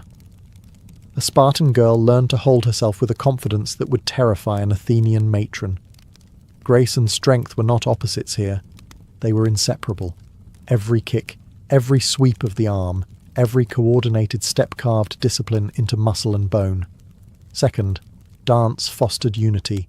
Spartan society valued collective excellence over individual ego. In the chorus, no girl could stand out at the expense of the group. Everyone had to listen, adjust, synchronize, and contribute equally. This training prepared them for adult life, where loyalty to the city and coordination within the community mattered more than personal comfort. Music was equally essential. Girls learned to keep rhythm with pipes and lyres, their voices rising together in songs that honored gods, heroes, and Sparta's military legacy. These songs were not soft lullabies. They were powerful, often martial, meant to inspire courage and pride. At public festivals like the Gymnopedia, girls performed before crowds that included elders, warriors, and visiting foreigners. Their voices carried across the gathering, steady and fearless. To other Greeks, the sight was bewildering. Young women singing boldly, dancing energetically, moving with athletic grace. Athenian girls were supposed to be quiet, hidden, modest. But Spartan girls were expected to be visible, living symbols of the city's strength. Through dance and music, they learned control, unity, rhythm, and presence. These performances weren't distractions from training. They were training, refining the poise, stamina, and unshakable confidence that defined a Spartan woman. Physical training shaped a Spartan girl's body, but education sharpened her mind. Unlike the rest of Greece, where girls were rarely taught to read, and were encouraged to speak softly, if at all, Sparta expected its daughters to be articulate, intelligent, and bold. A Spartan woman's words were as legendary as her strength, and many men from other cities admitted privately that they feared a Spartan tongue even more than a Spartan spear. Girls were taught reading, writing, poetry, and even elements of philosophy. Their education wasn't ornamental, it was practical. They needed to understand laws, property rights, inheritance, and the responsibilities of managing estates while men were away at war. Athenian women were confined to the home. Spartan women often ran entire households, and sometimes entire fortunes. Ignorance was unacceptable. Spartan instructors encouraged open debate. A girl learned to defend her ideas, question assumptions, and speak directly without hesitation. If she mumbled or softened her voice, she was told to repeat herself louder. Confidence wasn't optional, it was trained. Elders believed that a sharp mind produced sharp decisions, which led to better children and a stronger city. This education created a cultural phenomenon the rest of Greece found shocking: outspoken women. Spartan women were known for their biting wit and fearless comments. When foreign men criticized their lack of modesty, Spartan women replied with lines that still echo in ancient texts. One famously told an Athenian woman bragging about modesty, "We are the only women who give birth to real men." These weren't idle insults, they were expressions of deeply rooted national pride. Storytelling and poetry were also important. Girls memorized heroic tales, not as dreamy entertainment, but as moral lessons. Courage, loyalty, discipline. These were virtues reinforced in every verse. Songs and recitations taught rhythm, memory, and emotional control, all valuable skills in public gatherings and rituals. Education also prepared girls for leadership roles within their families and communities. Spartan women could inherit property, manage land, and oversee helot labour. Their mental training ensured they were ready for responsibilities that Greek men in other cities would never permit their wives to hold. The result was a generation of women who walked, spoke, and thought with unwavering self-assurance. Outsiders claimed Spartan girls were too bold, too confident, too free. But Sparta believed the opposite. A strong city required strong minds, just as much as strong bodies. If there was any part of Spartan life that truly scandalized the rest of Greece, it was this. Spartan girls didn't train in secret. They competed in public. They ran races, wrestled, danced, and threw javelins before crowds that included men, elders, visiting diplomats, and sometimes even foreign spies who carried tales back to Athens with wide eyes and a shaking head. To the Greek world, women's athletic competitions were unthinkable. To Sparta, they were essential. Public festivals like the Heraia and the Gymnopaedia transformed the city into a grand arena.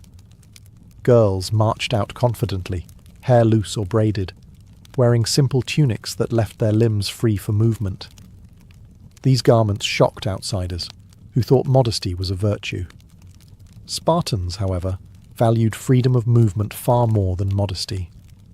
A garment that restricted an athlete was an insult, to her and to the city. The competitions were intense. In foot races, girls sprinted with long, powerful strides, kicking up dust as the crowd roared its approval. Wrestling matches were even more dramatic. A well-executed throw could ignite cheers, while a clever escape earned respect from even the sternest Spartan elders. Javelin contests tested accuracy and technique, not brute force, and girls celebrated each other's victories with a camaraderie that reflected their shared training. But these events weren't just athletic showcases.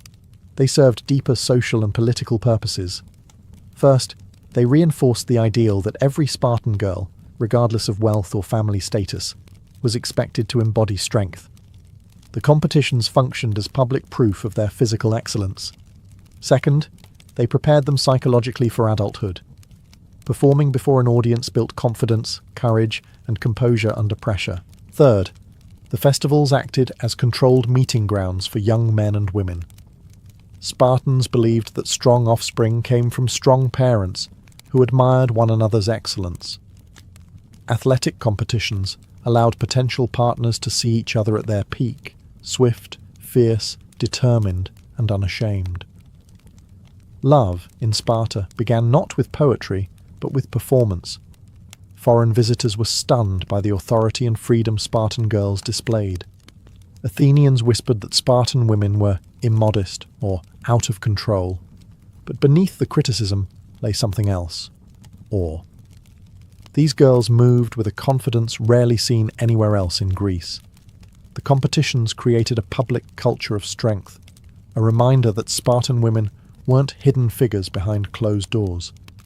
They were visible, formidable, and essential to the identity of the state. By the time a Spartan girl reached adulthood, her training had shaped her into something the rest of Greece barely recognized: A woman unafraid to meet any eye, unashamed of her body, confident in her strength, and fully aware of her responsibilities. Marriage in Sparta did not mark the beginning of her duties. It marked the continuation of everything she had trained for since childhood.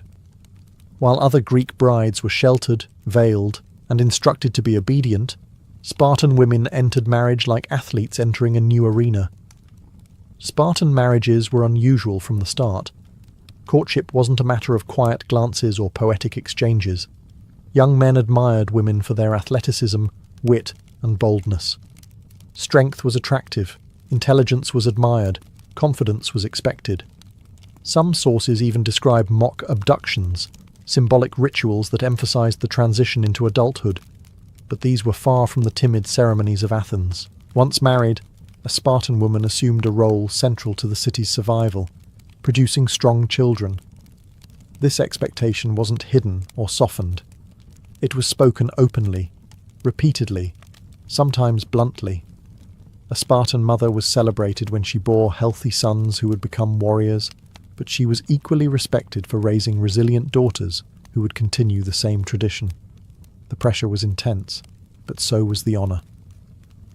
Spartans believed that the fate of the entire state rested partly in the hands and bodies of its women. Childbirth was viewed almost as a warrior's trial. A woman who had run long distances, wrestled opponents, thrown javelins, and trained her body from infancy was expected to endure labour with endurance and courage. The pain was not minimized, it was embraced as proof of strength. Stories circulated of women rebuking those who cried out too loudly, urging them to remember their training. But motherhood in Sparta did not trap women within the household. Spartan women had unusual legal and economic freedoms. They could inherit property, manage estates, and oversee large households while their husbands served in the army full-time. Their education prepared them for this independence. Foreigners accused them of having too much power, but to Spartans, such authority was practical and necessary. A Spartan mother did not cradle her child with softness alone. She instilled fearlessness, discipline, and loyalty to the state. Her lullabies were not gentle fantasies, they were promises. Promises that her children would grow into the strength she had been trained to embody. By adulthood, the training of Spartan women had produced a figure so distinct, so unconventional, that the rest of Greece didn't quite know what to do with her. To Athenians, she was loud, unfeminine, and shockingly free. To Corinthians, she was dangerously persuasive. To poets, she was an anomaly. Neither the soft, domestic figure they were used to praising, nor the withdrawn maiden they expected to see behind closed doors. But to Sparta, she was the backbone of the state. The presence of strong women shaped Spartan culture in ways that outsiders found both admirable and unsettling. A Spartan woman could stand before elders and speak boldly. She could rebuke a coward, praise a hero, and command the respect of soldiers. Her training had taught her that her voice mattered, that her judgment had weight, and that courage was not a masculine trait, but a Spartan one. Foreign ambassadors often commented that Spartan women ruled their men. Spartans laughed at this. Women did not rule, they enforced standards. A coward returning from battle could not hide behind excuses. Mothers were known to greet survivors with cutting words, "Return with your shield," or "on it." It wasn't cruelty, it was a cultural duty. A Spartan woman upheld the expectations she herself lived by: endurance, loyalty, strength, and honor. Even in everyday life, their presence shaped the city. Because they controlled large amounts of property, they influenced the economy. Because they raised children with independence and discipline, they shaped the next generation. Because they were educated, they could debate, advise, and challenge ideas. Their athletic training gave them health and longevity, making them visible in public life far more than women elsewhere in Greece. To outsiders, this visibility was nearly scandalous. They accused Spartan women of arrogance, immodesty, and excessive power. Yet beneath the criticism lay envy. Other Greek cities recognized that Sparta's strength rested not only on its warriors, but on the women who produced and raised them. Strong mothers created strong sons, and even stronger daughters. The legacy of Spartan women endured long after the city's military faded. Historians recorded their sayings, their confidence, their physical prowess, and their roles in shaping one of the most disciplined societies the ancient world had ever seen. Their training was not merely athletic, it was cultural, psychological, and political. In the end, what truly terrified Greece was not that Spartan women were strong. It was that Sparta believed women's strength was essential. Illyrian nobility built its power on something older than iron weapons, older even than their fortified hilltop settlements: lineage. A noble family's authority did not come from elections, decrees, or written law. It came from blood, ancestry stretching back to legendary founders, warrior kings and sea raiders whose exploits were retold beside hearthfires for generations. To be born into an Illyrian aristocratic clan was to inherit a story, a duty, and a claim to rule. And every noble family guarded that claim with fierce, almost ritualistic pride. Their homeland, rugged mountains, thick forests, and a jagged coastline facing the Adriatic, shaped them as much as their ancestry did.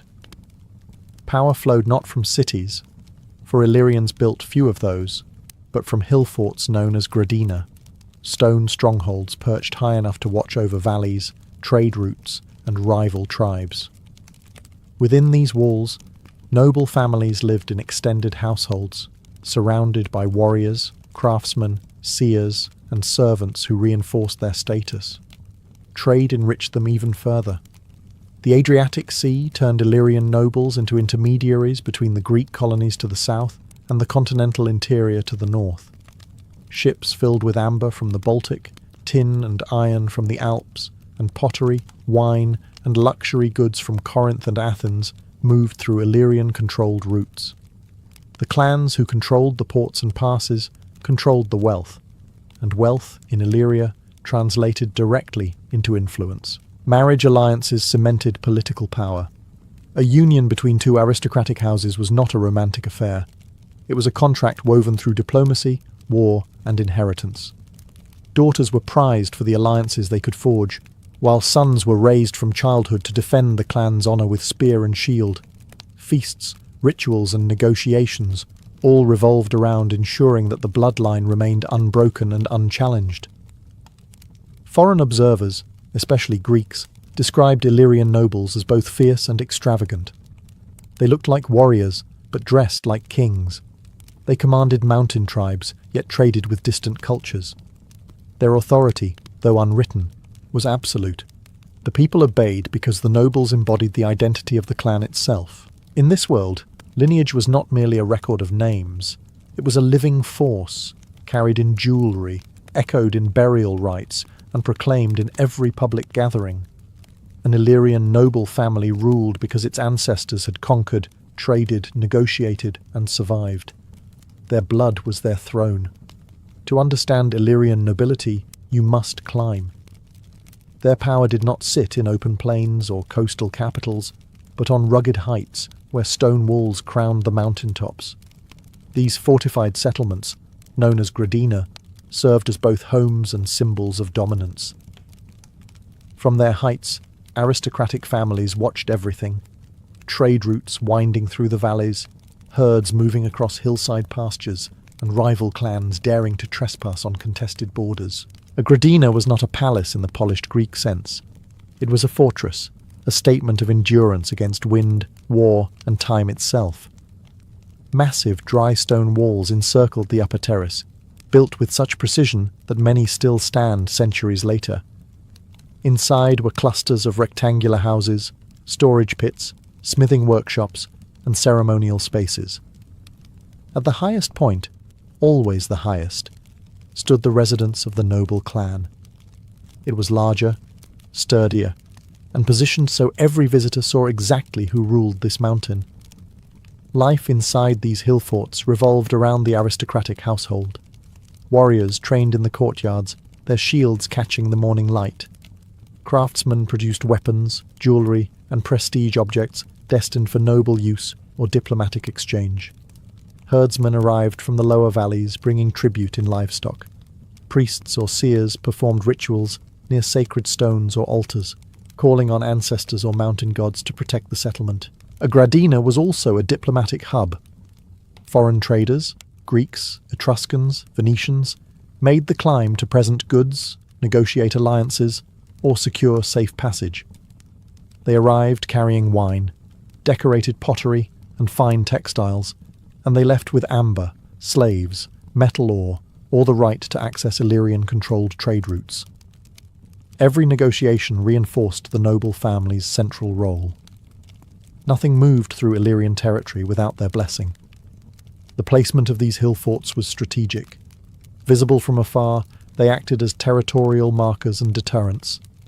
A rival clan thinking of raiding would see the fort's height, the thickness of its walls, and the armed figures moving atop them, and think twice.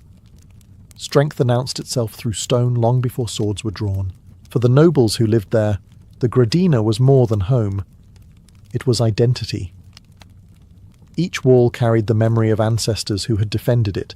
Each stone symbolized continuity. In Illyria, to rule from above wasn't a metaphor. It was literal. The higher you lived, the more power you commanded. If Illyrian nobles ruled the mountains, they enriched themselves through the sea. The Adriatic was not just a body of water to them, it was a highway of opportunity, a glittering corridor that connected their rugged homeland to the wealthy worlds of Greece, Italy, and the distant north. Controlling the coast meant controlling the flow of goods, and Illyrian aristocrats mastered this with a sharpness that impressed even their rivals. Noble clans oversaw harbours tucked between rocky inlets, where sleek wooden ships, some Illyrian, some foreign, loaded and unloaded cargo under watchful eyes. They negotiated directly with Greek merchants who sailed from Corinth, Apollonia, or Syracuse, men who quickly learned that Illyrian chieftains were shrewd, calculating traders. These were not simple barbarians, as some Greek writers claimed. They understood value, leverage, and the power of scarcity. Amber washed down ancient trade routes from the Baltic, passed through Illyrian hands on its way to wealthy Greek buyers. So did precious metals from inland mines, fine livestock, salt, timber, and slaves captured in raids or purchased from neighbouring tribes. In return, nobles acquired wine, olive oil, fine textiles, bronze vessels, painted pottery, and decorative armour, goods that elevated their prestige and transformed their households into displays of cosmopolitan wealth. At coastal strongholds, the aristocracy acted as gatekeepers. Nothing entered or left without their approval, and every exchange strengthened their political authority.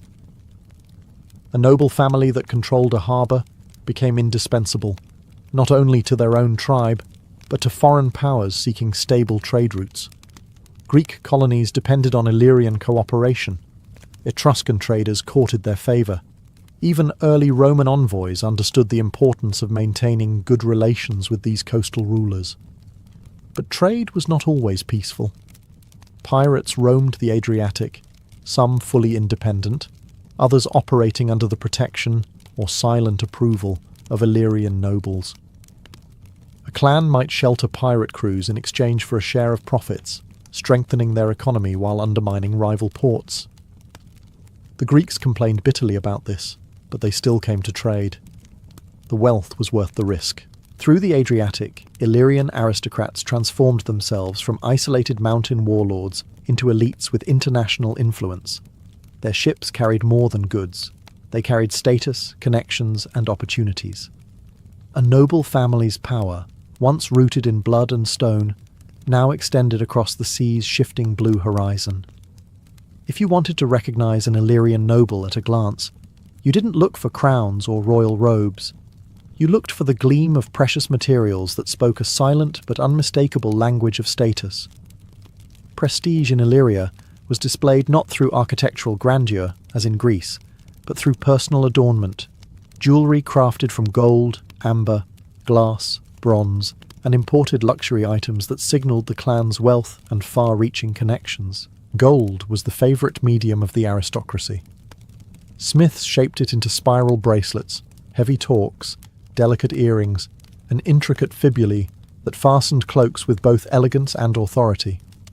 Some pieces were astonishingly detailed, featuring animal motifs, deer, rams, serpents, that echoed the spiritual and mythic world of the Illyrians. Wearing such items was not an act of vanity, it was a declaration. Gold announced bloodline, heritage, and political power. Amber, however, carried a different meaning. Sourced from distant northern lands and transported through long, dangerous trade routes, amber was rarer and more mysterious. Illyrian nobles prized it not only for its beauty, but for its symbolic connection to distant realms. Many believed it contained protective or magical properties. Necklaces of polished amber beads often accompanied noblewomen, while warriors sometimes carried amber talismans into battle or burial. The presence of amber in a household signalled a clan's participation in long-distance trade networks, and therefore its importance. Glass beads, imported from Greek or Phoenician workshops, added brilliant colour to noble attire. Their vivid blues, greens and reds caught the sunlight during ceremonies and feasts, drawing the eye and marking the elite from the common. Bronze mirrors and decorated pins completed the ensemble, turning the human body into a living display of wealth, diplomacy, and cultural identity. These objects were not worn casually. They appeared during rituals, feasts, negotiations, and processions, moments when a noble family needed to project authority. Even enemies recognized the power of such displays. A richly adorned Illyrian noble signalled a clan capable of commanding warriors, wealth, and alliances. Archaeologists today often discover these prestige items in graves, where they continue to tell stories of status long after their owners return to the earth. Each bracelet, bead, and brooch reflects the sophistication of Illyrian craftsmanship and the aristocracy's desire to preserve its identity through objects as enduring as stone. Through gold and amber, Illyrian nobles didn't just decorate themselves, they proclaimed who they were. For all their wealth, Illyrian nobles never let anyone forget that their lineage was rooted in war. Prestige wasn't just displayed in jewellery and imported finery. It radiated from the weapons and armour they wore, especially the ceremonial helmets that became some of the most iconic symbols of Illyrian elite culture. These helmets, often crafted from bronze with a distinctive elongated shape, were not merely military equipment. They were declarations of authority, heirlooms of clans, and markers of a noble's right to lead. Some helmets featured ornate crests, repoussé decoration, or stylized animal motifs. Others displayed polished surfaces meant to catch the sun on parade days, reflecting light like a beacon. A noble adorned with such a helmet was not just a warrior, but a representative of his ancestors, each strike of the hammer during crafting echoing generations of battles fought in the mountains and valleys of Illyria. These helmets were rarely worn in casual combat. They appeared during ceremonies, feasts, diplomatic gatherings, and funerary rites. When worn by living nobles, they symbolized readiness for war. When placed on the heads of the deceased, they served as reminders of status, lineage, and valor. Burial sites often contain helmets that had been intentionally bent or killed to accompany their owner to the afterlife, ensuring that their prestige could not be claimed by another. Alongside the helmets were shields decorated with geometric motifs, bronze greaves, and spears with leaf-shaped blades, objects that blended practical craftsmanship with symbolic meaning. The noble class viewed martial identity as inseparable from political authority. A leader had to be a warrior first, diplomat second. To rule without the ability to defend one's clan would have been unthinkable. These ceremonial arms also served a psychological purpose. They projected intimidation. Greek envoys recorded their encounters with Illyrian chiefs who received them wearing full warrior regalia, standing tall beneath helmets that glinted like fire. Whether or not a battle was imminent did not matter. The message was always the same. This is a house of warriors, and its power is inherited, not negotiated. For the Illyrian elite, military symbols were not merely accessories. They were the foundation of legitimacy. Even in times of peace, a noble's identity was defined by the weapons he bore, the armor he displayed, and the ancestral tradition that demanded courage from every generation. If jewelry and weapons displayed Illyrian noble status visually, feasts and rituals displayed it socially. Prestige wasn't just something worn, it was performed. And nowhere was this more evident than in the great gatherings held within hill forts, where aristocratic families showcased their wealth, reinforced alliances, and enacted traditions older than recorded history. A noble feast was not simply a meal, it was a demonstration of abundance and power. Long wooden tables groaned beneath roasted game, cheese wheels, smoked fish, honey cakes, herbs, and amphorae of imported wine. Illyrians were skilled hunters, and nobles took pride in presenting wild boar, stag, or bear, animals whose capture symbolized mastery over the natural world. Guests knew that every dish sent a message. This clan controls land, labor, and prosperity. Music and storytelling accompanied the feast. Lyres, flutes, and percussion instruments created rhythmic soundscapes, while bards recited tales of heroic ancestors or legendary battles. These performances weren't mere entertainment. They were tools of memory, reinforcing the legitimacy of a clan's lineage. A noble family's history was constantly spoken aloud so that it could never be forgotten or challenged. Ritual drinking was another essential component. Drinking vessels made from bronze,